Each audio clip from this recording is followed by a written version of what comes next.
Hello and welcome to Grognards of Gaming, and I am with you as always, Rob, the Grognard Dog, and with me are my partners in Grognard RPG Crime. Miracle Mike. And?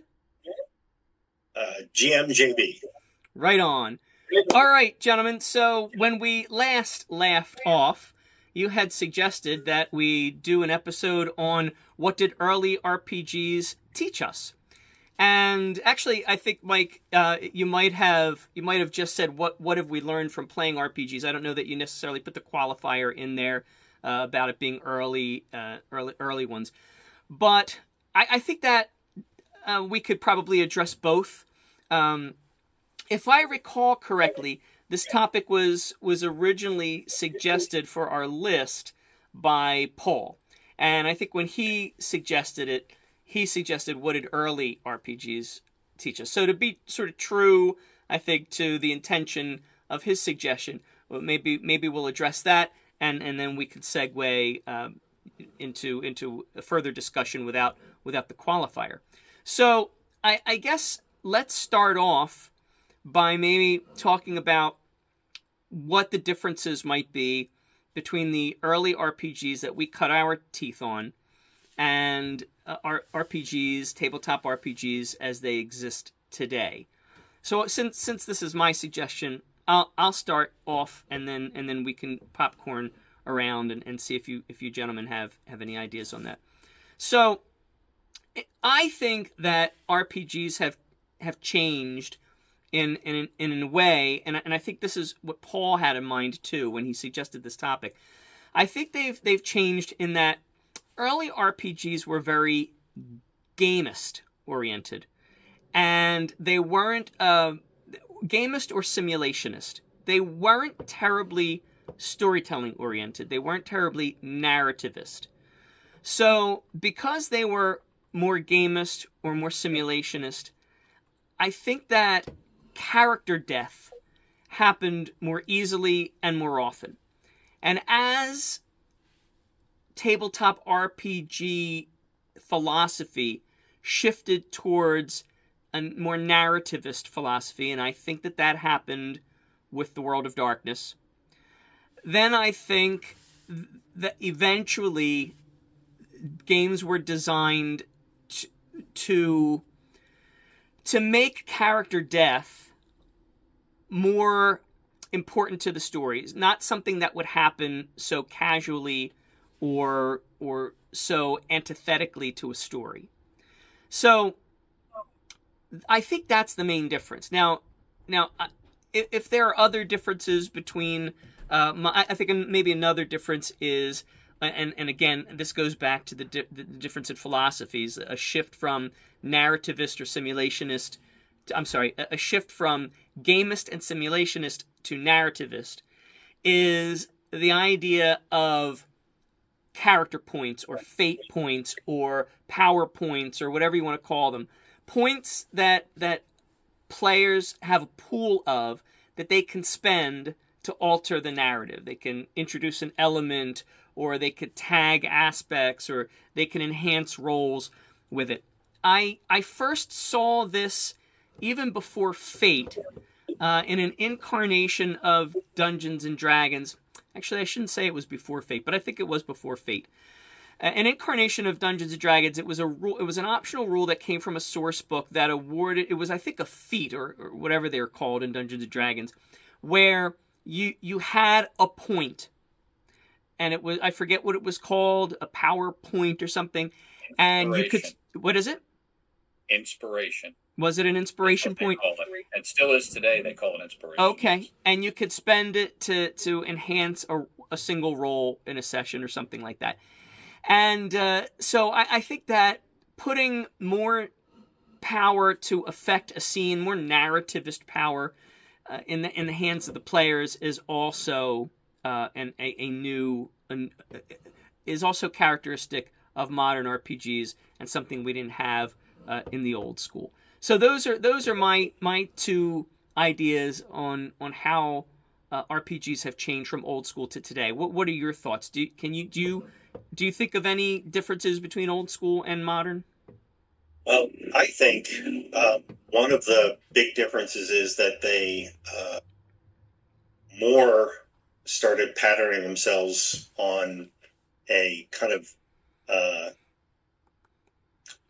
campaign neutral kind of gaming system where you could pretty much use it for any type of game that you wanted, or originally maybe any type of game in a certain genre, but now they've gone to the point where you've got games like Fate that you can just use for anything. And that's the point of the game, is that you could just come up with anything you want. I mean, there's a certain flavor that they go for as far as the character. The characters are usually people who they don't want characters who are particularly bad at anything. So usually you're very confident characters that you can do what you're supposed to be doing. But I think in the beginning it was very much even games that started out trying to do that, like Traveler, was supposed to be a campaign kind of neutral game.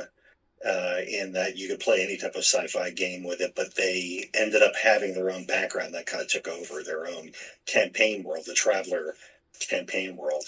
It's funny, one thing you said before about the casual way of that player death has gone from being casual to something that's more meaningful in the storyline.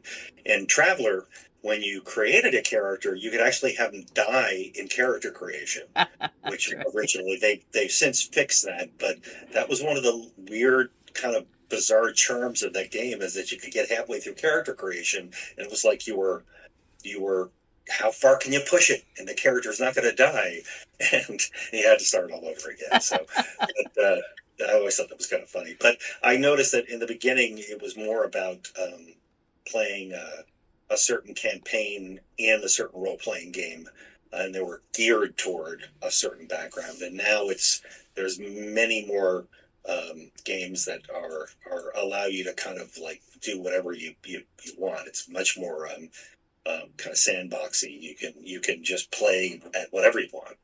So I think that's a big difference. Okay, Mike.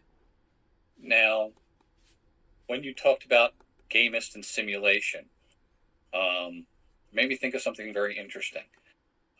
Because if you go back and where some of these games come from, and I wish I had the book handy, I don't, an old fantasy wargaming book, which came out in like the early 80s. A lot of these games started as like board games or large scale simulations, not dissimilar to what Warhammer is these days, with a lot of pieces and things like, if you want to even go further back, Risk, whoever has ever played the board game Risk, a lot of these games were like that. And it kind of, I see it as cyclical, not necessarily as entirely a change, because if you want to think about it, we've been around long enough, we played some of those board games, that were like Risk, or the simulations where you're moving pieces around a board. And then we went to the early things like BECME and early AD&D original series, which were 90% theater of the mind. Yeah. You might have had graph paper, you might have had a miniature. Now we've come back to, we use a virtual tabletop that is almost like that big map, that's used. There's a lot of people, if you watch Critical Role, they make these huge battle maps and move their pieces around on the battle maps for the role-playing games. So, I don't necessarily know. I think it's, they started off as very tactile, very visual, then went theater of the mind, and now I think we're coming to a point where it's coming together, both theater of the mind and that tactical visual component. So it's kind of like an evolution, bringing both of them together. It's fun. I remember as a kid, you were saying something about how board games sort of led into sometimes more theater of the mind and role playing. When I was a kid, very young, before I'd ever been introduced to role playing at all, I remember us being on vacation and on a rainy day having to stay in and play board games, and one of them we picked up was Clue. And I just remember the feeling, the kind of jazz I got out of playing a character, even though it was just a preset character that, was kind of flat. But I loved the idea of sitting there doing that, to the point where when we finished, I was kind of like, oh, I want to play more, So I totally agree with you. I totally agree with what you're saying. You were always a role player at heart. Board games leading into something else. Yeah. Okay. All right. So yeah, those all sound like fair comparisons of old school versus modern RPGs. So then let's begin the first part of the topic. What did we learn from those old school RPGs? In particular, I guess we should focus on things that we might not learn from modern RPGs, and then when we segue into that, we can go into those things that both playing both incarnations of RPGs have taught us. But what did we learn exclusively from the early RPGs? Who would like to start that? I could take that. To begin with, I think it taught you a little of balance. There are some of the newer games where you're kind of left on your own to figure out what the balance is going to be of power for adversaries or things like that. And in the early games, it was all about player NPC balance, where you could figure out. D&D got better at it, but you figured out how to balance a scene, how to balance a fight. But since that's most of what you were doing in the early games, and the rules were much crunchier, I guess that phrase, so that you had a lot more to kind of hang on to as far as what to do and what not to do.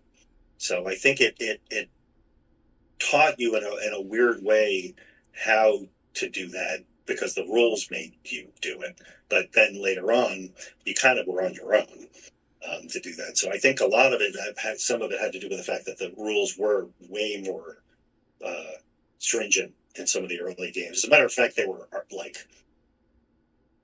it was like reading a math book sometimes. It was some of those early games. I think I pointed out that there were games we played. There was one called Space Opera that I've read a review recently where somebody said, use the phrase, there's nothing like getting smacked in the face by a rule book. But it was fun to play those, even though you couldn't quite figure out what all the rules were and what all of the grids and the lists meant, and all the mathematical formulas you had to do. But they were very, very rules heavy, and that gave you something, I think, to hang on to. But later on, it made you aware of the balance of things, I think, sometimes a little differently. Yeah, it did get worse before it got better, because eventually we reached like the Hackmaster stage where there was a table on every page or something like that, and then it started to get better, and more tabletop RPGs adopted a more narrativist model. But yeah, I think you're right. I think the gamist and simulationist RPGs challenged us mathematically in a way that the narrativist ones didn't really. Yeah, I think that's a good point. How about you, Mike? What do you think?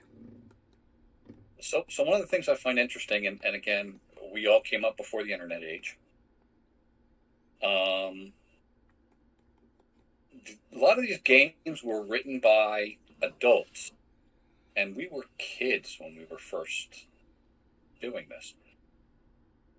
When you were introduced to certain things, especially in D&D and other things, around mythology, around history, around things of that nature, that, I know I personally spent time after going through these books, going out to a library and looking up where that came from, how to do research, how to dig deeper, how to, do things. I mean, now you have the internet and things like that, which makes it easier, but it gave you real translatable education skills, like researching, like, checking your facts, like doing things of that nature. So it's a lot of it is escape now, and it was escape for us, but it was also a way to hone certain skills, math being one of them, as JB was saying and you were saying, but also, research, do your homework, do your research, gather information, things of that nature. I think that I've taken to today and I use. Rob, were we just talking about that on the in the Empire Club? In the Empire Club podcast, we did touch on it. Talking about that. Yeah. I guess I hadn't thought of it in the terms that Mike expressed it. I think that's a really good point that I hadn't really thought of in those terms.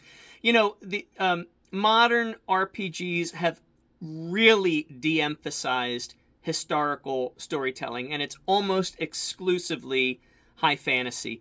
And I mean, unless I'm just not seeing historical tabletop RPGs that are coming out these days. But, back in the day, even Dungeons and Dragons had deities and demigods, and you learned real historical pantheons. And that's really been de-emphasized. I just think that the teaching of history lately has been de-emphasized. But you definitely see it very starkly in the RPG community. So that's an excellent point. Yeah, you did have to do your homework. And another good point that you made, Mike, was because we were playing, and this isn't so much a function of old school RPGs or the difference between old school and modern RPGs as it is just a function of the times, of the technology of the times. But you pointed out that nowadays, and this might be what we were talking about in the Empire Club podcast, Jonathan, is that nowadays all information is at our fingertips on the internet. But in the old days when we were kids, we had to go to the library. And I know you remember this, Mike. Like, that was an adventure in and of itself. From our neighborhood, and we walked through the field, through that dirt path with the weeds that were shoulder high, and we had to go to the library, and we would all go en masse. I mean, it would be our entire gaming group would often just go together to the library, and whoever was running the game would be researching Dungeon Master stuff, setting stuff and this and that, and the rest of us were just getting a book here, getting some inspiration there, and it was those were fun times. So yeah, that's an excellent point. You had to do a lot more work to do research. And I tell that to my children all the time. I'm like, you guys have the internet, and that's fantastic. Like, what you can look up in 5 seconds, that was an entire afternoon for me to find that information. So yeah, very, very good point. You can't say enough about the local library at all. I mean, it was such a fantastic resource. I know it's not thought of as the same way now, but you've seen the library that I grew up with, a little tiny Hobbit library that we had. I did. But even that was like, I'd go and just sit, and in the Mount Tabor library, and it was just big enough to hold 3 aisles of books, but everyone was just like an adventurer going down and looking at all the books and everything and trying to figure it out. And they had a complete encyclopedia. I mean, we later did, but when I was a little kid, they finally, they had that. You could go and look stuff up too. So, right. Yeah. I think those are all great points. I think when I think of what early RPGs taught us, I think of the very stark contrast between how older RPGs and modern RPGs handle character death. And, now modern RPGs, it's almost set up that your character won't die unless the player sort of consents to it. And sometimes there are even mechanics built in to the story to that effect. And there's, even in Dungeons and Dragons now, the modern incarnation of Dungeons and Dragons, there's if you're dropped to 0 hit points, you're not necessarily dead. There's a way you can be resuscitated and so forth. Whereas, in Beck Me, once you hit 0, that was it. Game over for that character. You get a blank sheet and you fill in another character. And I remember the first player character that died on me. It was a hobbit that I had very unoriginally named Bilbo. And I loved that character. It was a halfling, I should say, that I unoriginally named Bilbo in Beck Me. And I remember, Mike, you may even have been the GM for this session, but it might have been Pat. and we came upon a pool, and I had a 10-foot pole. What a halfling was doing with a 10-foot pole, I have no idea. It was like triple his own size. But he prodded the waters with the pole, and something came out and attacked him because he 10 feet wasn't far enough to save him, and he failed a poisoned save versus poison, and he died on the spot. And I really took it hard because I think we had probably been playing Dungeons and Dragons for like a year before that happened. So it was a good year before I had to deal with character death, and it was not easy for me to deal with it. But I did eventually have to come to terms with, like, hey, that character's gone. I lost that character. Like, I kind of lost, and so I think that I learned a coping skill, like how to cope with failure and loss, and maybe even after that, I started to place more value on risk management when it came to playing my characters, so that wouldn't happen again, and just just one more thing, and then I'll turn it over to you, and then just kind of learning to accept the consequences of actions. I mean, I did try to be cautious, and it didn't work out, but I had to sort of learn that sometimes you could do everything right, and it still doesn't work out, and I had to accept that. You were going to say? No, I was going to say that's on the other side of the gaming table too. Is that a GM, you can accidentally kill a character if you're not careful. I mean, I've done that a couple of times. I remember one that Jason was playing that simply stepped off, fell out of 10 feet out of an airship and died, and I was like, crap. I just killed it. You can really feel bad about it, but you realize that you're holding somebody's fun in your hands. Yeah. They're trying to have fun, and if you do that, it kind of stymies the night, unless, as they do nowadays, where they talk about it and you say, does your character want to have this death? And the same player had gone ahead and done that. I think we've talked about that too, where Jason said, I want my character to have a really appropriate death. But yeah, you can have both things happen, and as a GM, if you don't deal with it correctly, it's. I think we've talked about another time when another GM had a major NPC die and then just lost it, like couldn't pick up the thread again. I mean, not lost it but couldn't pick up the thread of the game again because he couldn't figure out a way around it. Right. And yeah, so how you deal with it you can have consequences. Yes. And I guess it teaches you that there are consequences to things you do. Yes. Yeah, and I that was an interesting turn of phrase that you used, John. You said, as a GM, you hold the player's fun in your hands. And that is indeed a very narrativist perspective. And I don't think that was the philosophy back in the day when it was more gamist or simulationist. The expectation back in the day, when we had more gamist or simulationist RPGs, was the fun is in the game, and part of the fun is avoiding losing, and it was interesting because there was a strange bipolar aspect to tabletop RPGs back then, because in one respect, I remember we used to say this isn't a game where there are winners and losers. It's a game where we're all having fun and we're all sort of cooperating and working towards a goal. But then on the other hand, there still was this vestige of pre-RPG game mechanics baked in to the early RPGs where you could lose if your character died. It was sort of a loss. So it was kind of a mixed message, and that might have been why the narrativist philosophy of RPGs ascended, and you started to get these mechanics being introduced into the rule sets that would prevent meaningless player character death. So that was a really good point. I like the way you put that. All right, so I think go ahead, Mike.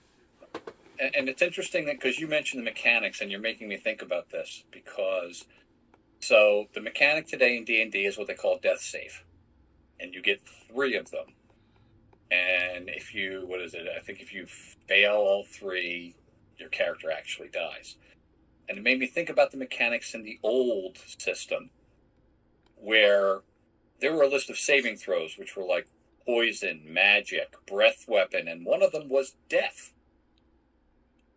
You had a saving throw against death because there were things in the environment that could just kill you. Was it death or death ray? No, it was death. It was death? It was okay. It backed me as save against death. Okay. Yeah. But, there was real risk of losing your character. And even, and we talk about Paul, who is our character guru, to this day, when Paul starts a game, he makes 3 characters just so he has 2 backups. He does. Depending on the game that he's playing. Yes, for he'll make 3 characters so he has 2 backups. Yeah. And as a joke and a laugh, because I've said this to people before, I'm sure George R. Martin played these early versions of RPGs where death was a common thing for major characters. Yeah. So. Yeah, it's interesting. When we play your D&D, what are we up to? D&D 5e at the time of this recording? 5e, and now there's next. Is there next? D&D yeah, but on there, yeah. But your game, Mike, is D&D 5e, right? Isn't that the edition Yes, that we're it using? is. Yeah.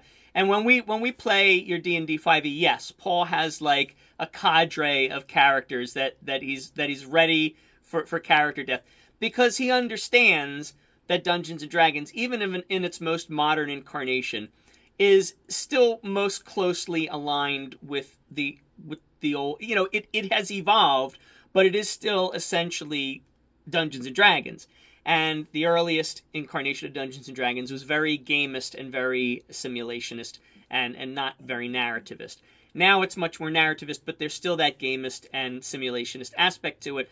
But when I run a Fate game, Paul doesn't do that. He makes one character, he brings it to the game, and that's because he knows that the rules are designed that his character is only going to die if it makes a meaningful story and if he allows it to happen. So yeah, that's a good point. He's thinking in those terms, like he's seeing the difference between narrativists, and I do think it's more a difference between the schools of philosophy than it is really old school versus new school, except to the extent that there's overlap, that narrativist didn't come in as a philosophy until later in the evolution of tabletop RPGs. But I do think that you can view this through that lens, the lens of what type of gaming philosophy a system is. And he definitely does. He definitely does take a peek through that lens, depending on what game we're playing. So, there's a gaming system in general that I've been running lately. I run Star Trek Adventures for you guys and for another group, and I'm trying to start running Dune, which is all Modifius. And one of the points they make when a character is defeated, you can decide whether it's permanently defeated, but even then you can say it's just out completely. Or you can decide that the character is dead, but you decide. You don't actually just kill a character. The same thing with Star Trek, which tries to get away from lethal force. And they bake it into that game system where there are several ways, first of all, to make sure your character doesn't succumb to a lethal threat. But you escalate things. It's like an escalation system where you don't want to start escalating because you have to pay more for things to actually do something that's, I guess, sort of against the basic premise of the Star Trek universe. So, there's a lot of games, you're right, that do, I guess, in their systems now kind of bake in the idea that the character doesn't have to go away even if it's defeated. It just isn't playable anymore, or isn't playable in this scene in some cases. So that's interesting, I guess. In the old days, it was just like, all right, character died. Right.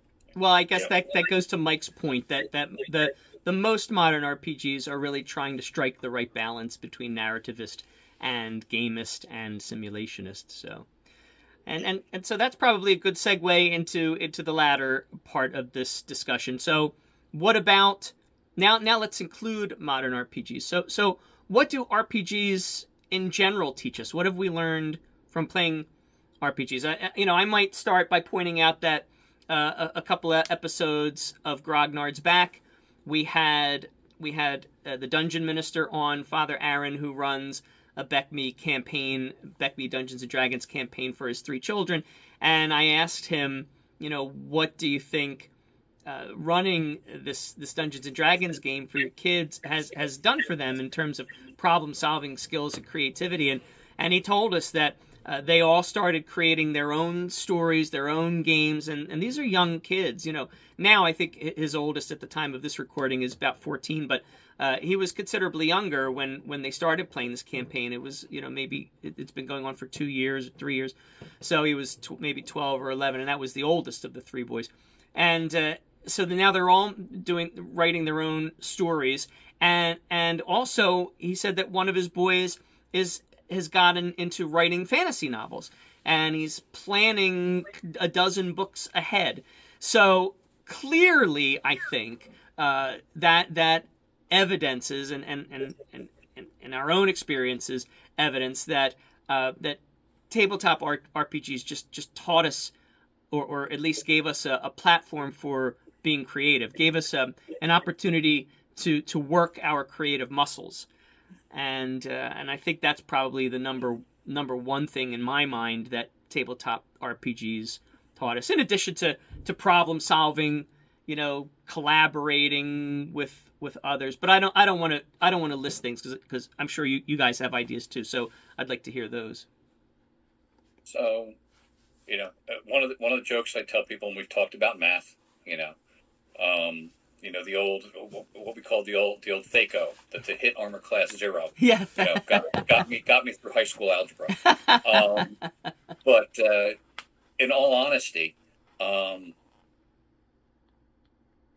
of the major things that, and again, something I still use today, and I'm sure we all do, there's a place for linear thinking, and there's a place for outside the box or creative thinking, and when to apply both, and the ability to use both. Yeah. And that's something huge that even today role-playing games will think, because you think about, again, the early gamists, the early simulationists, we call it hack and slash or dungeon crawl or whatever, just go through and kill as many monsters as you can. But the RPGs actually have taught us, there's more than one way to solve a problem. It's not always how it looks. It teaches us to perceive things differently and perhaps deeper, but critical thinking and linear thinking and outside of the box thinking, all jumbled together into not just that you can use any of them, but when you should use one versus the other. Yeah. So yeah, that's one of my favorites.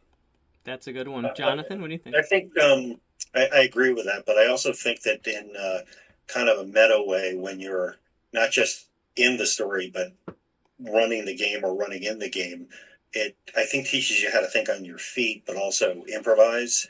As far as, we've said a number of times that no game ever lasts contact with the role players, and you have to change things quickly and really improvise. In some cases, come up with a completely different story that because they decided to go left and when you thought they were going to go right, and that can be a lot to deal with in the middle of a game, when you had everything set up. And it also, in a weird way, makes you okay with editing things. I think in filmmaking, you hear a lot of directors or editors always talk about that one scene that everybody loved, but they had to chop it out of the film because it didn't help. It didn't help the story get along.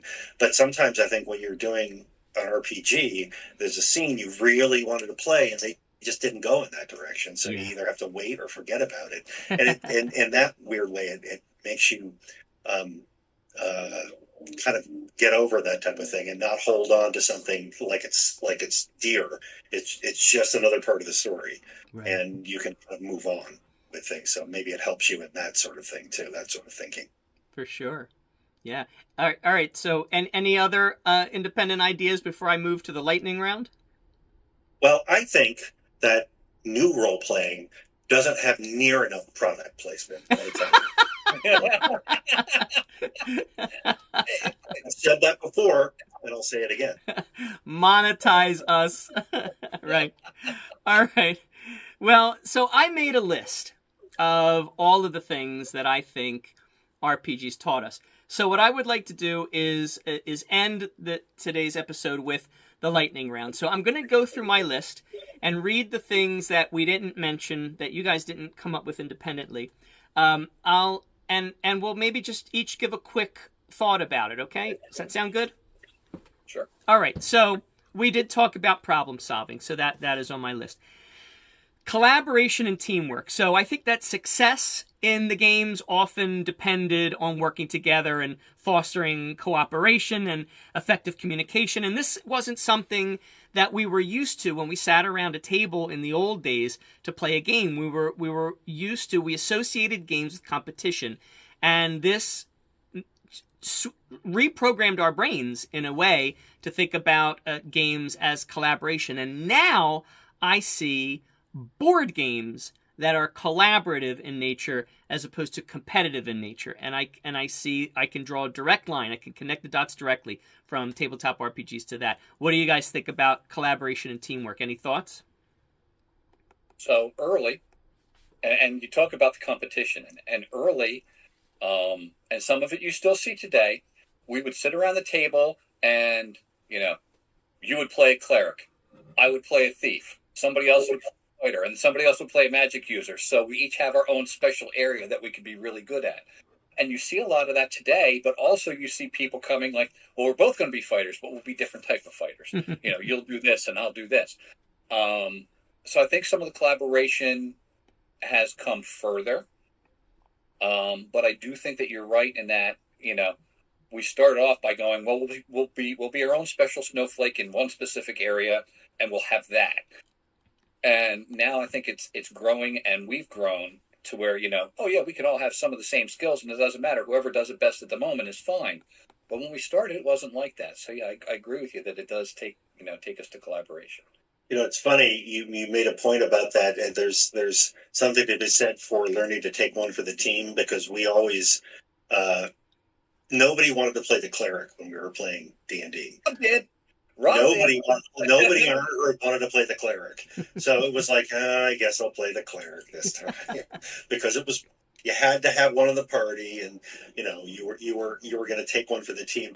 Then there was a funny story about working with other people, but the thief in the group started becoming used as like somebody pointed out they were using him like an item. It was like, let's just grab the thief and put him up to the front so he can get the door. Okay, now we grab him, put him back to the. It's like you're using him like an item. That's funny.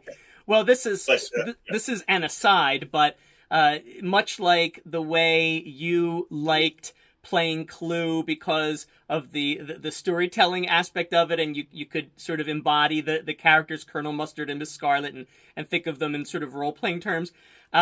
I loved the cleric back in those old school gamist, simulationist RPGs, because the cleric was not to be taken lightly. The cleric could fight. He had some weapons, not like the magic user who was limited to a dagger. The cleric, as long as it wasn't a bladed weapon, he could fight. He or she could fight. But the character concept of a cleric was really geared towards a more narrativist philosophy. You had to interact with the NPCs as a cleric. You were supposed to be a spiritual leader, and you were turning undead. You were healing. So there was a strong role playing aspect to it, and I think that's what drew me to the cleric back in those old days was that narrativist, built-in, baked-in narrativist element to the character class. I played Max Galahad, man. I always wanted to be the fighter. You always wanted to just hack and slash, right? All right. Yes. Was there something else? No. All right. So then the next thing in our lightning round that I wrote on my list was patience. I think that old school games could be really slow paced, and they had long-term goals that took time to achieve. And I think that taught us patience and perseverance. But even today, I think that modern RPGs still teach patience, particularly given the fact that we live in an instantaneous culture with cell phones and an attention deficit disorder and overstimulation. I think that that there is a ponderousness to storytelling that slows us down, that gets us away from instantaneous gratification. And so whether it's old school or modern, I think RPGs teach us patience. What do you guys think about that? I think you're right on that. You can different from getting onto a video game. You have to really. Oh, actually, some modern video games are like that too. I guess the role playing video games, as opposed to the kind of like single person shooters or things like that. I think that in the old days, it took a long time to play one of those games. Even just one game. I can remember back in the old days when we'd spend an entire day playing a game. And but also the fact that you had campaigns that would last for years. And you really had to wait for some things to it's one thing I early on as a GM that our friend Michelle pointed out to me once was you gotta really allow something to unfold slowly, and you don't have to spoil it by just rushing it. She was always very big on that, is you really need to wait to have a story unfold. And you don't have to worry about it didn't happen this game or in the next few games, but you can eventually get it out. And yeah, you're right. I mean, in narrative sense, it definitely makes you wait for a payoff, Yeah, spoken like the brilliant storyteller that Michelle is, yes. All right, so let's see, what's next on my list? I put leadership skills. I mean, players often took turns leading the group or devising strategies, and I think that helped develop confidence, leadership abilities, decision-making abilities. What do you think about that? Now, yes, the players, one of the players would end up a leader, so on and so forth, but also being game master developed a lot of leadership skills, because again, you're trying to take everybody to a certain place and accomplish certain goals. Definitely, built confidence, taught leadership, got you speaking in front of other people. I mean, I was a shy kid. Got you speaking in front of other people, building your confidence, being able to, look at things like that. So absolutely, I think leadership skills come out of that sort of thing. Yeah. Yeah. All right. Critical thinking in conflict resolution. We learned to navigate disagreements within the party, resolve conflicts constructively, and at the same time, we had to use critical thinking to do that. We had to analyze clues, interpret NPC motives, solve puzzles. We honed our logical reasoning, our critical thinking. I think that was very impactful as a young person for me. What about you guys? I think that again, in a meta level, having to navigate different kinds of players as a GM and as a player, that there are people who wanted different things out of a game or had a different style of handling things. And you learned that in a way that was an acceptable place to make a mistake. Yeah. Which, I just think that in a way, I mean, we always talk about the rules lawyer, the dramatist, the simulationist. People want different things out of the game, and not just knowing that they're there, but how to, I'm not saying manipulate, but how to work with them and have everybody have fun. Yeah. And that's really the goal of the game, is to have some type of enjoyment at the end of it. So yeah, it definitely teaches you how to work through different problems and conflict resolution, really. Sometimes not even conflict, but inclusiveness. You get one person sitting at the end of the table who doesn't seem to be getting anything out of it, and if you're a player, maybe drawing them into the scene, or if you're a GM, maybe coming up with something that constitutes a challenge for them that they can take on. Yeah. So you really want, and I guess that's a conflict too. I mean, you want to, it's a situation that you want to resolve.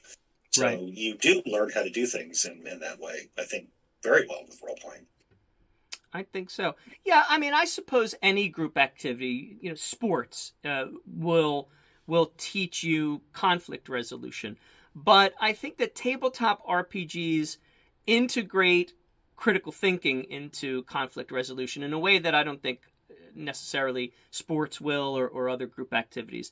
And as you said, playing to an individual's creative strengths. Although I think that probably an advocate of sports might say, well, but in sports we play to a player's physical strengths, and so okay, yeah, that would be the sports analog. I think that's that playing to a player's creative strengths or using critical thinking in conflict resolution are things that tabletop RPGs really taught us. Yeah. So, all right, let's see. What else, if I have anything else on my list? Yeah, so time management. I mean, this is something that GMing really taught me, because you want to pace a story properly. And, if you're just running a campaign of indefinite length, that may not be so critical. But if you're running a one-shot, you better keep your eye on that clock and make sure that you're pacing the scenes properly. And we talked about that in an earlier episode of Grognards, Mike and I, one shots versus the longer campaign. So I think that taught me time management. What do you guys think about time management? Definitely taught, like you say, time management from that standpoint. Today you will hear some people, and the running gag is we had a shopping episode to the campaign, and all we did for the entire several hours is shop. But it did teach time management, but not just time management from the sense of within the game, but also, this is a hobby. Yeah, how much time do you spend? How efficiently can you measure your time to do the things? When we were kids, your schoolwork had to be done. Especially when you're GMing. Yeah, your chores had to be done, and then you had to have the time to allot to your hobby at the same time, so you learned how to do all those balancing acts. So yeah, I think that's definitely a skill that was learned. Okay. Also, when the game that I'm playing right now, that I'm running in, is a 3-person GM group where they're completely separate stories. It's not like that run robin jamming we've talked about before. And you have to make sure that you're not eating up too much of the game time, because it can be 2-3 weeks before we come back to somebody else's game, or a month and a half. So you really don't want to go too long with a storyline and get stuck with something. And so I've seen GMs in some cases just stop and go, we're going to make the end of the game be a roll. It's going to represent this, and then you guys describe what happens. And I've seen that as a way to sort of, not to get too specific about it, but as a way out of that. But you don't want to come to that. You want to be able to, like you said, time things so that it comes out correctly as far as the story and when you want to end the evening. Right. So this next one on my list, I'm not so sure about. So I'll get your thoughts on it. I put strategy and tactics on the list because when we were in high school, Mike, Mr. Holmes, the literature teacher, the imaginative literature teacher, he was the moderator for an after-school club. I don't know if it still existed when you were there. It was called the Strategy and Tactics Club, and this was for like games like Risk and other things like that. But also there was a contingent of games like chess. But there were also a contingent of folks, myself included, who went there to play the tabletop role-playing games. Now, one might argue that any tabletop game or any game, tabletop or otherwise, could teach you planning and strategy.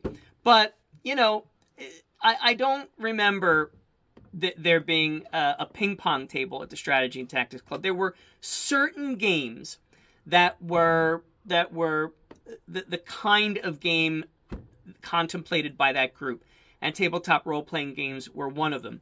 And I wonder what you think about that. Am I grasping at straws at this point in my list, or is there something about tabletop role-playing games in particular that teach us planning and strategy and tactics and that sort of thing?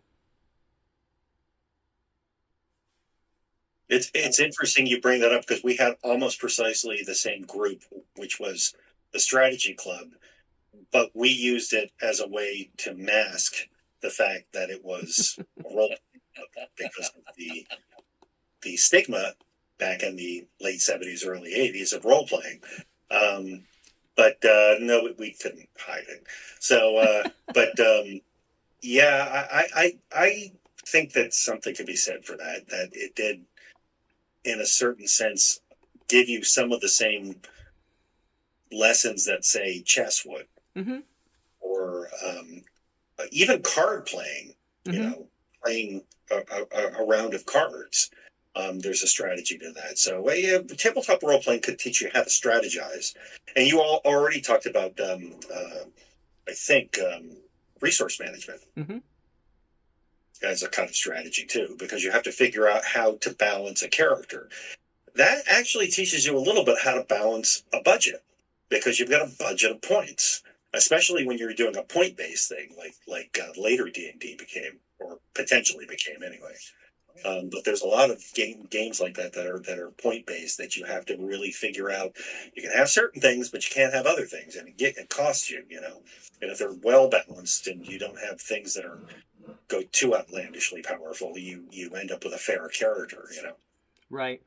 Yeah. Yeah, it does. Yeah, certainly. It does teach you the strategy of balance. And even if you want to take it directly to gameplay, and again, you think about this.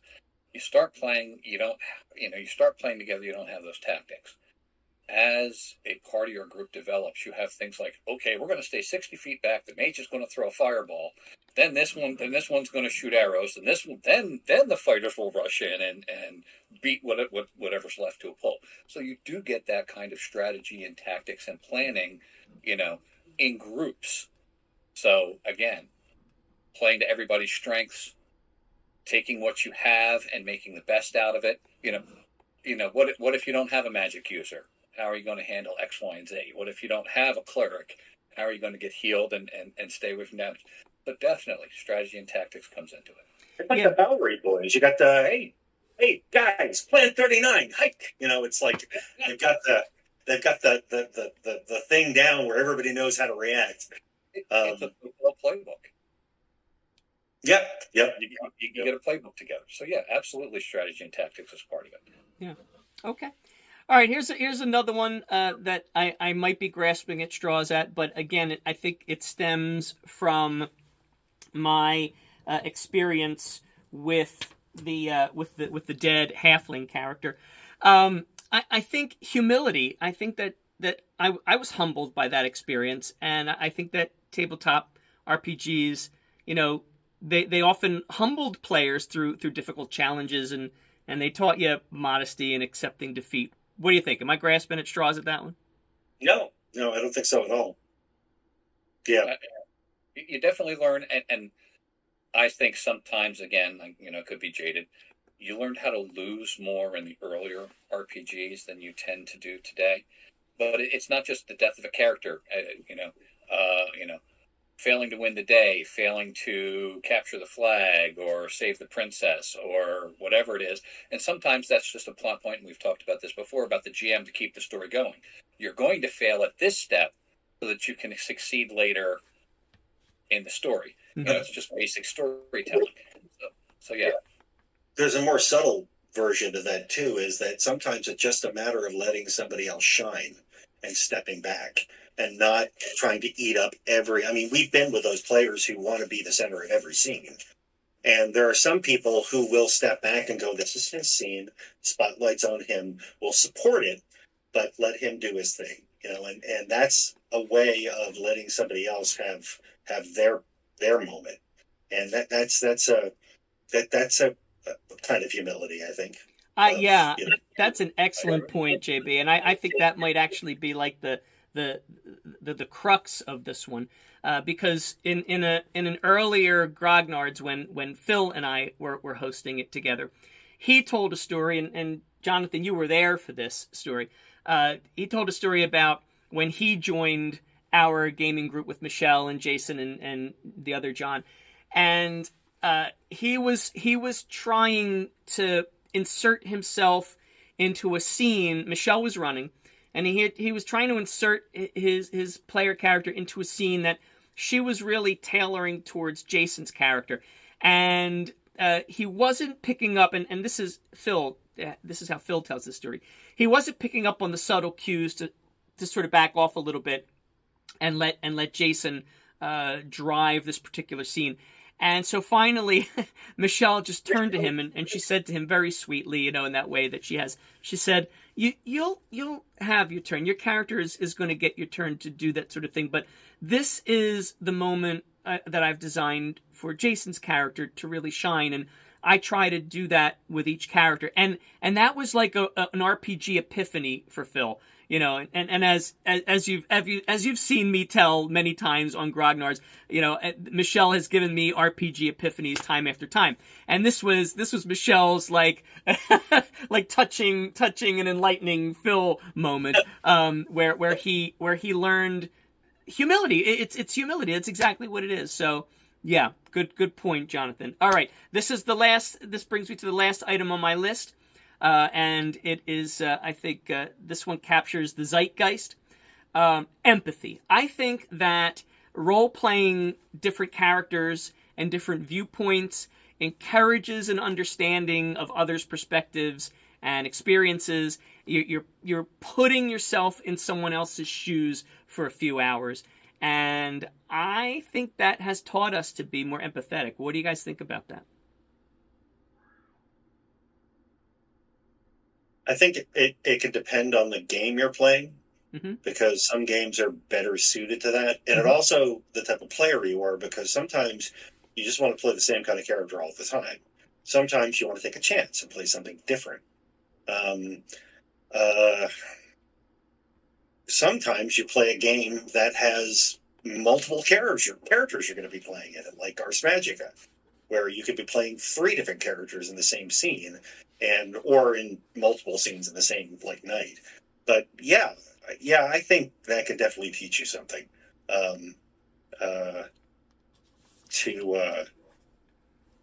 And also how that character reacts to other characters too, whether the character is empathetic, and dealing with ideas that you probably wouldn't have dealt with before on behalf of another character. So yes, I agree with that. Yeah. So think about it a little bit differently.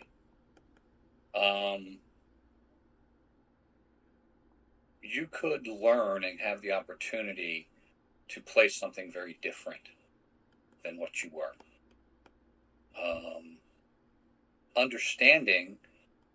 Starting with understanding that the player and the character are not the same thing. Character is not the player, vice versa.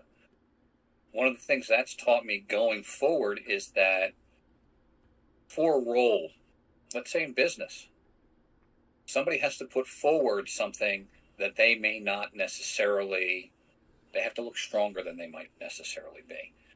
Or they have to do something to, take care of how things are supposed to go, but it's not necessarily, how they are outside of work. The people in work are not always the same as they are outside of work. And, various things like that. So that kind of empathy, that kind of understanding that there are roles to play, and you can't just judge somebody by a single role. Yeah, excellent. That's a good point. Well said, fellas. All right, I think that's a good place to end this one, which brings us to what we might talk about next. So, we've got a list of ideas, and I think maybe it might be time to talk about pre-made packaged modules versus original stories. Shall we do that next time? Sure. Sounds good. All right. Sounds good. Well, thanks for tuning in, everyone, and I hope you enjoyed this as much as we enjoyed bringing it to you. Please tune in next time for Grognards talking about pre-packaged modules versus creating original stories, and we will see you then. Bye, everyone.